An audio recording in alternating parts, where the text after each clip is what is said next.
BRS के working सदर वो तेलंगाना के साबिक वजीर केटी रामाराव ने कहा है कि सियासी हरासानी से कुछ हासिल नहीं किया जा सकता और वो साजिश का डट कर मुकाबला कर रहे हैं। एसीबी की जानिब से पूछगछ से खबरी केटी रामाराव ने मीडिया से बात करते हुए कहा कि उन्हें कानून और अदलिया पर पूरा भरोसा है और चाहे जितनी बार भी तलब किया जाए वो पूछगछ में जरूर शरीक होंगे।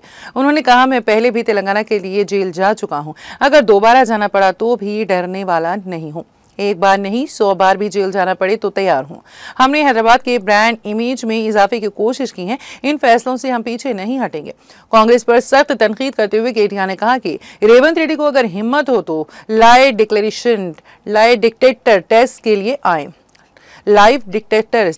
आए। रेवंत रेड्डी ने अवाम के लिए कुछ नहीं किया, वो जांच और कमीशनों के नाम पर अवाम की तवज्जो हटाने की सियासत कर रही है। कांग्रेस आज बीजेपी की बातें कर रही है। उन्होंने मजीद कहा, हम में से 1 या 2 को जेल में डाल सकते हैं, लेकिन लाखों कारकुनों पर मुश्तमिल केसीआर की फौज को छूने की किसी में हिम्मत नहीं।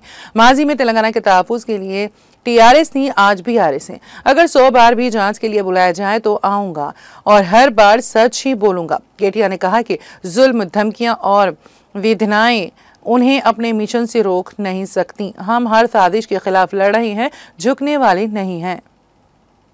गौरव ఉంది కాబట్టి ఎన్నిసార్లు విచారణకు పిలిచినా వస్తామని చెప్పినా ఇది మూడోసారి పిలవడం, 3 సార్లు కాదు 30 సార్లు పిలిచినా విచారణకు సహకరిస్తాం। మా మీద కేసులు బనాయించి మమ్మల్ని ఇబ్బంది పెట్టి కమిషన్లు వేసి మమ్మల్ని ఏదో ఇబ్బంది పెట్టినంత మాత్రాన, వేధించినంత మాత్రాన ప్రజల తరపున ప్రశ్నించడం బంద్ చేస్తామనుకుంటే అది కాంగ్రెస్ ప్రభుత్వం యొక్క అవివేకం, అజ్ఞానం అవుతుంది తప్ప ఇంకోటి కానే కాదు। పెద్దలు కేసీఆర్ గారిని, పెద్దలు హరీష్ రావు గారిని కాళేశ్వరం కమిషన్ ముందు కూర్చోబెట్టి మీరు పైశాచికానందం పొందొచ్చు। ఇవాళ ఏసీబీ ముందుకి విచారణకు పిలిపించి కొంత మానసికంగా రాక్షసానందం పొందుతూ ఉండవచ్చు, అవసరమైతే అరెస్ట్ కూడా చేస్తారు కావచ్చు। కానీ ఒకటి పక్కా, తెలంగాణ కోసం గతంలోనే జైలుకు పోయి వచ్చిన వాళ్ళం। హైదరాబాద్ బ్రాండ్ ఇమేజ్ ను పెంచే ప్రయత్నంలో భాగంగా, హైదరాబాద్ బ్రాండ్ ని కాపాడే క్రమంలో తీసుకున్న ఒక నిర్ణయం వల్ల మళ్లీ జైలుకు పోవాల్సి వచ్చినా భయపడేది లేదు। ఒకసారి కాదు 100 సార్లు అయినా జైలుకు పోతాం, కానీ వదిలిపెట్టాం కాంగ్రెస్ ప్రభుత్వాన్ని, కాంగ్రెస్ పార్టీని। మీరిచ్చిన 420 హామీలు, మీరిచ్చిన దొంగ 6 గ్యారంటీలు, మీరిచ్చిన డిక్లరేషన్లు ఇవాళ మీరు లోకల్ బాడీ ఎన్నికలకు సిద్ధమవుతా ఉన్నారని చెప్పి వార్తలు వస్తా ఉన్నాయి। రేవంత్ రెడ్డి గారు నిన్ను మొత్తం రాష్ట్రంలోని బీసీ వర్గాల ప్రజలందరూ గమనిస్తున్నారు। 42% రిజర్వేషన్ ఇచ్చి 42% రిజర్వేషన్ ఇస్తాం అని కామారెడ్డి డిక్లరేషన్ లో చెప్పి మోసం చేసి ఈరోజు స్థానిక సంస్థల ఎన్నికలకు మరి రిజర్వేషన్ ఇవ్వకుండానే పోతున్న వైనాన్ని కూడా బీసీలు గమనిస్తా ఉన్నారు। రైతు బంధు పేరిట ఎలక్షన్ బంధుగా మార్చి ఎలక్షన్లు వచ్చినప్పుడు మాత్రమే రైతు బంధు వేస్తున్న విషయాన్ని రైతులు గమనిస్తున్నారు। నెలకు 2500 ఎగ్గొట్టిన విషయాన్ని ఈ రాష్ట్రంలోని మహిళలు గమనిస్తా ఉన్నారు। 2 లక్షల ఉద్యోగాలని చెప్పి నువ్వు చేసిన మోసాన్ని ఈరోజు రాష్ట్రంలోని యువత గమనించింది। కాబట్టే నీ దగ్గర చెప్పుకోవడానికి సమాధానం లేదు, చెప్పుకునేందుకు ఏమీ లేదు।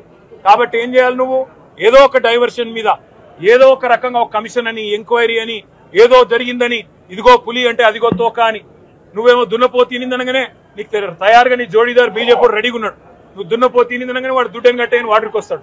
మీ ఇద్దరి దొంగ భాగవతం, మీ ఇద్దరి దొంగ నాటకాలు తెలంగాణ ప్రజలకు అర్థమైనాయి। మేము మాత్రం వాళ్ళ పెడితే గిడితే ఒక వ్యక్తినో 2 వ్యక్తులను జైల్లో పెడతాం, కానీ లక్షలాది మంది కేసీఆర్ సైనికులను టచ్ చేసే ధైర్యం నీకు లేదు। తెలంగాణ ప్రజలకు రక్షణ కవచం లాగా ఆనాడు ఉన్నది టీఆర్ఎస్ఏ, ఈ రోజు ఉండేది బీఆర్ఎస్ఏ, రేపటికి కూడా స్వీయ రాజకీయ అస్తిత్వమే శ్రీరామ రక్ష అనే విధంగా ముందుకు పోతాం। నువ్వు ఒక్కసారి కాదు 100 సార్లు పిలిచినా వస్తా, 100 సార్లు నిజమే చెప్తా। నువ్వు లై డిటెక్టర్ పరీక్షకు నీకు దమ్ముంటే నువ్వు మగాడివైతే రా, రాష్ట్ర ప్రజలందరూ చూస్తుండగా లై డిటెక్టర్ కూడా రెడీ। నువ్వు ఒక కేసు కాదు ఇంకో 1000 కేసులు పెట్టినా మేము ప్రశ్నించడం బంద్ చేయం, కొట్లాడడం బంద్ చేయం, తెలంగాణ ప్రజల తరపున నిలదీయడం బంద్ చేయం। నువ్వు వేధింపులతో, కేసులతో ఏదో సాధిస్తాననుకుంటే నువ్వు సాధించేదేమీ లేదు।